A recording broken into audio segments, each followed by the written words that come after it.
de vos émotions. Sur la passerelle avec Mario maintenant. Mario, est-ce que le hockey est en train de changer? Les gens dimanche soir ont hué Patrick Roy. Eh bien, écoute, Jean, c'est sûr que je pense que la plupart des joueurs du Canadien ont fait état qu'il était déçu de voir que les partisans avaient hué Patrick Roy. Par contre, de l'autre côté, il faut les comprendre. Quand tu payes, je pense que tu as le droit de manifester. Exactement. Puis on regarde aussi, je pense qu'il y a beaucoup de plus en plus de jeunes qui viennent au match du Canadien. Écoute bien, on a vu plusieurs grandes vedettes au cours de leur carrière se faire huer. On pense à Jean Béliveau, on pense à Guy Lafleur, on pense à Yvan Cournoyer. Mario, est-ce que ce ne serait pas une conséquence de la grève, ça? Le public n'a pas très accepté cette grève-là des joueurs. Ben, là, ils en laisseront plus passer. Ben, tu vois, Jean, je pense que les partisans dans tout ça ont été frustrés.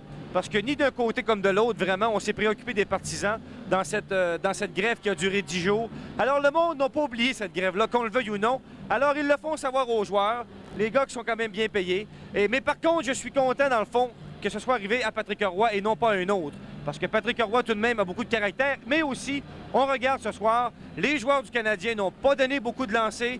On essaie d'aider le plus possible Patrick ce soir. Bon, j'ai un jeu à te montrer, Mario. Oui. Ça s'est passé à New York, au Garden, en première période. Je veux savoir ce que tu en penses. Regarde Adam Graves.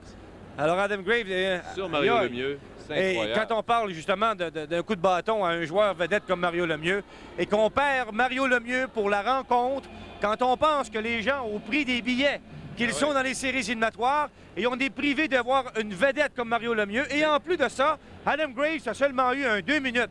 C'est incroyable. Moi, j'irais plus loin que ça. Je dirais que c'est écœurant. Bien, c'est écœurant certain. Et comme j'ai dit, Jean, il faut penser aux gens qui sont dans les gradins, qui viennent voir un spectacle, qui veulent en voir un spectacle, et qu'on perd Mario Lemieux pour le match. Encore une fois, pourquoi pas un 5 minutes et une extrême inconduite de partie? Bon, les congédiements, tu en avais parlé, Tom Webster était le prochain. Ben, il est passé par là. Et après, Brian Sutter d'abord. Bien, moi, c'est celui qui me fait plus de peine, c'est Brian Sutter. Et je suis convaincu que Brian Sutter va se retrouver du travail dans une autre équipe. On parle là, présentement que Brian Sutter pourrait s'en aller à Calgary avec Doug Risebrough. On sait que c'est un peu le style de Risebrough. Alors, mais il faut donner aussi, regarder que le prof Caron ne l'a pas aidé. Tom Webster. Tom Webster, lui, écoute bien. Ça fait un bout de temps que les Kings de Los Angeles, M. McNall a investi plusieurs millions de dollars. Tom Webster n'a pas livré la marchandise. 12 victoires, 16 défaites en séries éliminatoires. Bonsoir, il est parti. Tom Watt. Tom Watt, au moins, il demeure dans l'organisation des Maple Leafs de Toronto parce qu'il est un bon ami de Cliff Fletcher. Et alors, il va s'occuper et être directeur du recrutement.